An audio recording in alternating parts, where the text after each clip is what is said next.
Mean राशि वाले मेरे मित्रों, आप सभी का आज के ज्योतिष के इस बेहद ही खास कार्यक्रम में बहुत बहुत स्वागत है। हृदय से अभिनंदन है। माता रानी आपके जीवन को सुंदर बनाएं और आपके ऊपर हमेशा अपनी कृपा बरसाती रहें। दोस्तों, चाहे मर जाना, लेकिन फरवरी माह में ये 5 चीजें भूल कर भी किसी को मत दे देना। जी हाँ दोस्तों, ऐसी परिस्थितियां बनेगी जब लोग आपसे इन 5 चीजों को मांगेंगे। यह हो सकता है कि 2 या 3 चीजें ही आपसे मांगे, लेकिन यदि आपने इन चीजों को किसी को दे दिया तो आप अपना सौभाग्य, अपनी किस्मत, अपनी जीवन भर की खुशहाली उसे दे देंगे और फिर आपको मिलेगा केवल और केवल परेशानी, दुख और तकलीफ का अंधकार। जी हाँ दोस्तों, और हम आपको लिख कर दे सकते हैं कि इस फरवरी माह में आपसे 100% लोग ये 5 चीजें अवश्य मांगेंगे ही। और ऐसा हम इसलिए कह रहे हैं दोस्तों, क्योंकि जब भी जीवन में ग्रहों की स्थितियां बदलती हैं तो उन ग्रहों से संबंधित चीजों पर भी उसका प्रभाव पड़ता है। तो अब ऐसे में आपको यह जानना बहुत आवश्यक है कि आपके जीवन काल में इस समय कौन सी ग्रह स्थिति बन रही है, ग्रहों की चाल किस प्रकार बदल रही है और किन चीजों को आपको संभाल कर अपने पास रखना है, किसी को भी नहीं देना है। जाने अनजाने में ही सही, लेकिन आप ऐसी भूल कर तो देते हैं जिसके लिए आपको पता भी नहीं चलता और फिर जीवन में कष्ट जुड़ते चले जाते हैं। आपकी हर एक मेहनत का आपको फल मिलना बंद हो जाता है या फिर ना के बराबर ही फल प्राप्त होता है। फिर आप अकेले में बैठकर सोचते हैं और मन में तमाम सवाल लेकर बैठे रहते हैं कि आखिर ऐसा क्यों हो रहा है, क्यों आपकी मेहनत का आपको फल प्राप्त नहीं हो रहा है, आपके दुखों का अंत कब होगा, तकलीफें आपकी कभी समाप्त होंगी या फिर यूं ही जीवन भर बस कष्ट ही चलते रहेंगे। जी हाँ दोस्तों, तो अब आपको फिक्र करने की कोई जरूरत नहीं है। समय की मांग है और ग्रहों की बदलती चाल है, तो हमने सोचा कि आपके लिए यह महत्वपूर्ण वीडियो बना दिया जाए ताकि आप पहले से ही सतर्क हो जाएं और जीवन में आ रही परिस्थितियों को खुद ही नियंत्रण कर पाएं, अपने जीवन को अपने हाथों से बदल पाएं। कहा जाता है कि इंसान अपने भाग्य का निर्माण खुद करता है, लेकिन दोस्तों यहाँ पर हम एक सुधार करना चाहेंगे कि ऐसा इंसान जो ज्ञानवान है, जो होशियार है, सतर्क है, केवल वही इंसान अपने भाग्य का निर्माण स्वयं करता है। अन्यथा जो मूर्ख है, अनभिज्ञ है, वह तो केवल जीवन भर धक्के खाता रहता है, परेशानियां सहता रहता है। खैर चलिए दोस्तों, आपको बताते हैं इन 5 चीजों के बारे में। इन्हें आपको भूले से भी किसी को नहीं देना है, चाहे परिस्थिति कैसी ही विकट आपके सामने क्यों ना बने। तो ऐसे में इस महत्वपूर्ण वीडियो को प्रारंभ करें इससे पहले आपसे एक निवेदन है कि माता रानी को याद करें और सच्चे भाव के साथ कमेंट बॉक्स में जय मां भद्रकाली कृपा करो अवश्य लिखें।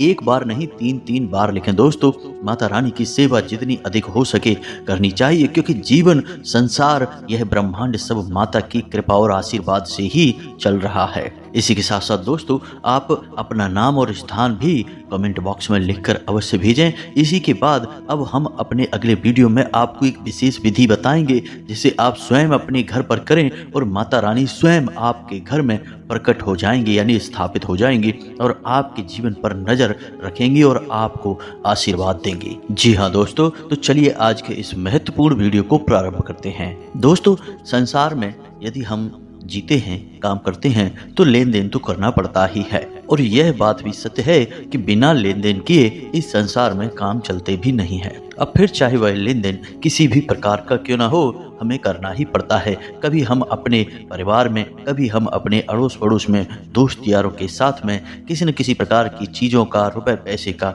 लेन देन करते ही रहते हैं। लेकिन दोस्तों, हम आपको बता दें कि हमारी वैदिक संस्कृति में और ज्योतिष शास्त्र में भी कुछ चीजों के लेन देन को पूरी तरह से निषेध माना गया है। इन चीजों का लेन देन भूल कर भी नहीं करना चाहिए। अब सबसे महत्वपूर्ण बात यहाँ पर यह है कि जो भी ग्रह आपके जीवन में शुभ फल दे रहे हैं, उन ग्रहों से संबंधित चीजों का कभी भी लेन देन नहीं किया जाता है। दान देना एक अलग चीज है। अगर हम उन ग्रहों से जुड़ी हुई चीजों का दान करते हैं तो उन ग्रहों की शक्ति और बढ़ जाती है।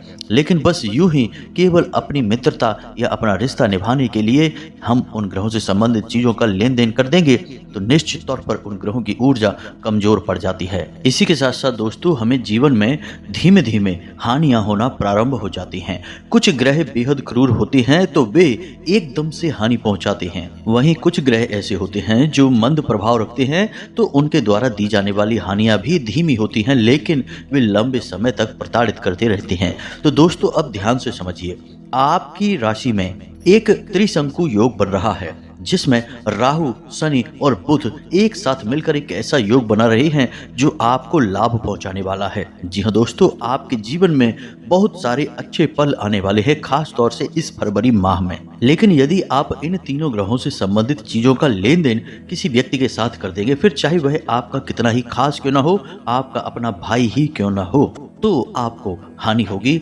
आपको जो फायदे पहुंचने वाले होंगे, जो आपको सुविधाएं मिलने वाली होंगी, वे आने वाले समय में नहीं मिलेंगी। उल्टा होगा यह है कि हो सकता है कि आपको हानियां ही मिलें, आपके जीवन में कष्ट और परेशानियां ही शामिल हो जाए। तो अब ऐसे में आपको यह जानना बेहद आवश्यक है कि इन ग्रहों से संबंधित चीजें कौन सी हैं और किन चीजों को आपको परहेज करना है। यदि कोई मांगे तो आपको उसे टाल देना है, किसी भी कीमत में देना नहीं है। तो अब ध्यान से समझिए, हम सबसे पहले सबसे खतरनाक और अचानक से मिलने वाले लाभ और हानि के बारे में बात करेंगे।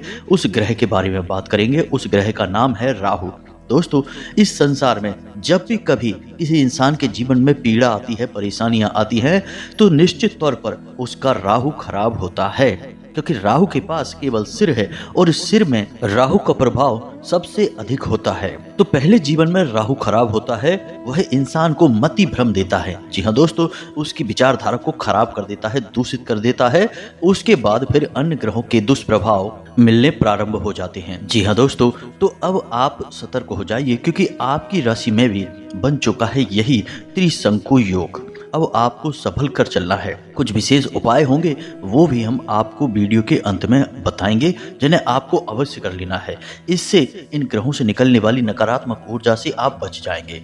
अब ध्यान से सुनिए, हम एक एक चीज के बारे में आपको विस्तार से बताने जा रहे हैं। सबसे पहले बात करते हैं राहु के बारे में, क्योंकि जीवन में राहु ही है एक ऐसा ग्रह जो किसी भी जातक के सबसे बड़े और भयानक समय के लिए जिम्मेदार होता है।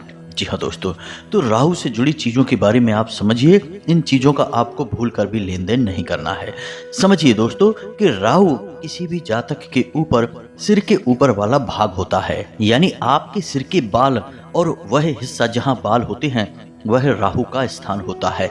अब आपको अपने उसी स्थान से जुड़ी हुई चीजें किसी को भी प्रयोग के लिए भी नहीं देनी है, जैसे शैम्पू है, कंघी है, टोपी है, पगड़ी है। इसी के साथ साथ दोस्तों, उंगलियों में पहने जाने वाले और हाथ में पहने जाने वाले कड़े और घड़ी। जी हाँ दोस्तों, आपको अपनी घड़ी भूल कर भी किसी को नहीं देनी है, ना ही किसी और की घड़ी आपको पहननी है। इससे भयंकर राहु दोष उत्पन्न हो जाता है। इसी के साथ साथ दोस्तों, आप यदि अपने हाथ में कोई ब्रेसलेट, कोई चूड़ा या उंगलियों में किसी भी प्रकार की किसी अन्य धातु की, सोने के अलावा किसी अन्य धातु की अंगूठी वगैरह पहनते हैं तो उसका भी लेन देन आपको भूल कर भी नहीं करना है। जी हाँ दोस्तों, अब इसी के साथ साथ कुछ और भी चीजें हैं जो आपके घर में मौजूद हैं और उनका सीधा संबंध राहु से होता है। तो ध्यान से समझ लें, इन चीजों को भी आपको लेन देन में नहीं लेना है।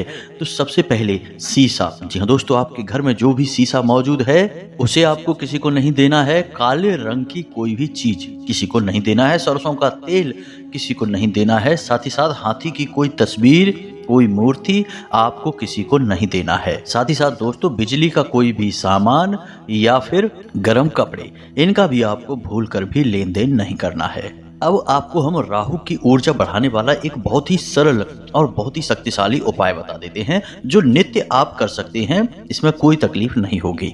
तो दोस्तों, जब आप सुबह सोकर जागते हैं तो ब्रश करते हैं, यानी अपने दांतों की जब सफाई करते हैं तो आपका मुख खाली हो जाता है और स्वच्छ हो जाता है। उस समय आप अपने मुख में तुलसी की 2 पत्तियां रख लें। जी हाँ दोस्तों, अब आपको याद रखना है कि इन पत्तियों को आपको तुरंत चबा नहीं लेना है। इन्हें बस आपको अपने मुख में कुछ देर तक रखे रखना है और थोड़ी देर जब आपके मुख में पत्तियां रखी रहेंगी और वे मुलायम हो जाएंगी तो उन्हें आपको पानी के साथ निगल लेना है। दोस्तों याद रखना कि तुलसी की पत्तियों को दांतों से चबाना अशुभ माना जाता है। जी हाँ दोस्तों, बस आपको इतना सा उपाय करना है और आपके राहु से संबंधित जितने भी कष्ट होंगे वो कट जाएंगे। इसी के साथ साथ राहु के शुभ परिणाम आपको मिलने शुरू हो जाएंगे।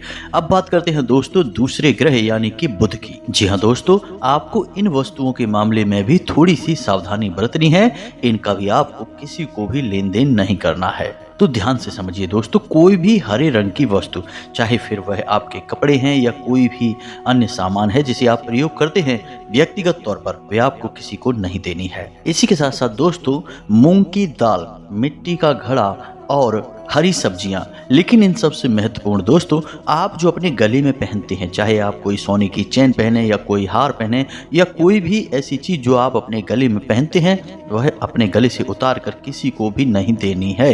यदि आप ऐसा करते हैं तो आप अपनी सद्बुद्धि, अपना विवेक, अपना व्यापार, अपनी आमदनी सब कुछ दूसरे के हवाले कर देते हैं। फिर आपको कष्ट क्यों नहीं मिलेंगे, विचार करने वाली बात है दोस्तों। अब ध्यान से समझिए आपको क्या करना है। इन चीजों का लेन देन तो भूल कर भी नहीं करना है। अब समय जब आपको मिले तो बुधवार के दिन भगवान गणेश के मंदिर जाकर उन्हें मोदक का भोग लगाएंगे। साथ ही साथ हरी घास के छोटे छोटे गट्ठर यानी कि 5, 6, 7 किसी भी संख्या में तिनके लपेट कर अर्पित करेंगे। इससे भगवान गणेश बहुत प्रसन्न होते हैं।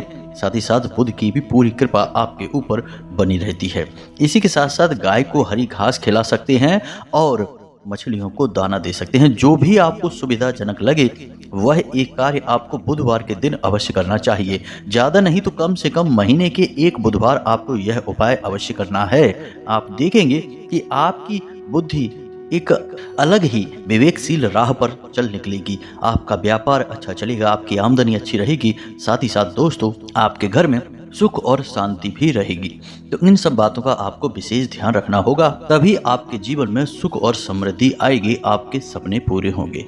दोस्तों यकीन मानिए कि इन बातों को यदि आपने अपने जीवन में उतार लिया तो आपके जीवन की दशा और दिशा दोनों पूरी तरह से बदल जाएगी। हम इस बात की गारंटी देते हैं। अब हम बात करेंगे आपके जीवन पर सबसे अधिक प्रभाव रखने वाले, ना केवल इस महीने बल्कि पूरे वर्ष भर, इस एक ग्रह के बारे में। जी हाँ दोस्तों, और आप जानते हैं इस ग्रह का नाम है शनि। जी हाँ दोस्तों, तो आप ध्यान से समझिए, आपके शरीर का निचला हिस्सा यानी कमर से नीचे का हिस्सा शनि का भाग माना जाता है।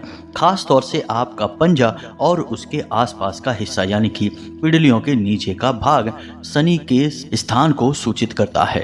तो अब ऐसे में आपको विशेष ध्यान देना है। कोई आपसे आपके जूते मांगे, चप्पल मांगे या कोई भी ऐसी वस्तु जो आप अपने पैरों में पहनते हैं, शरीर के निचले भाग पर पहनते हैं, आपका लोअर है, आपका पैंट है या कोई भी अन्य वस्तु, तो आपको उसे यह नहीं देना है।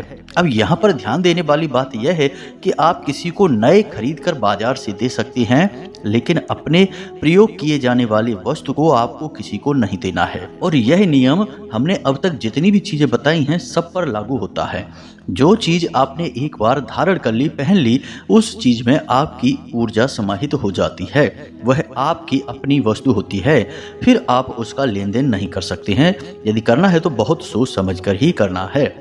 लेकिन इसका मतलब यह नहीं कि आप उस चीज का लेन देन करेंगे ही नहीं। आप बाजार से खरीद कर किसी को वह चीज दे सकते हैं। उसमें आपकी ऊर्जा समाहित नहीं है तो उसका आपके ऊपर विशेष कोई प्रभाव भी नहीं पड़ेगा। जी हाँ दोस्तों, अब ध्यान से सुनिए, कुछ और चीजें हैं जिनके बारे में आपको थोड़ा सा सतर्क रहना है। जैसे कि काली रंग की कोई भी वस्तु यानी खाने पीने का सामान हो, काले वस्त्र हो या काली मिर्ची हो, मसाले हो, कोई भी काले रंग की वस्तु आपको किसी को नहीं देनी है। कोई आपसे मांगने आएगा लेकिन आपको नहीं देनी होगी। यदि आप ऐसा करेंगे तो आप अपने शनि की ऊर्जा को खराब करेंगे और अपने जीवन में परेशानियां खड़ी कर लेंगे। अब ध्यान से सुनिए, हम आपको कुछ और चीज़ों के बारे में भी बता रहे हैं। इनके बारे में भी आपको थोड़ा सा सतर्क रहने की आवश्यकता है। दोस्तों, जिस घर में टॉयलेट का यानी कि स्नान करने वाली जगह और लेट जहाँ पर हम अपना मल त्याग करते हैं, ऐसे स्थान का दरवाजा यदि खुला रहता है तो उस घर में हमेशा नकारात्मक ऊर्जा का वास रहता है। तो कभी भी ऐसे स्थान से दुर्गंध नहीं आनी चाहिए, दरवाजा बंद रहना चाहिए और इन स्थानों को जितना हो सके उतना साफ सुथरा रखना चाहिए। अब इसी के साथ साथ आपको कुछ छोटे से उपाय यदि कर लें तो बहुत लाभ प्राप्त होंगे।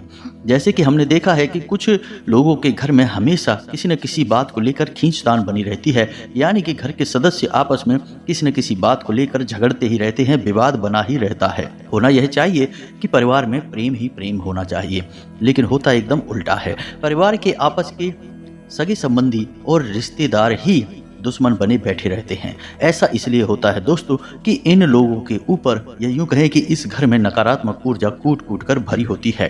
तो ऐसे घर में 2-3 चीजें हैं जो हमेशा देखने को मिलती हैं, हमने कई बार ऐसा देखा है। तो उनके टॉयलेट का हमेशा दरवाजा खुला रहता है, सफाई की कमी रहती है, या फिर इन लोगों के घर में कोनों में मकड़ी के जाले अवश्य लगे रहते हैं।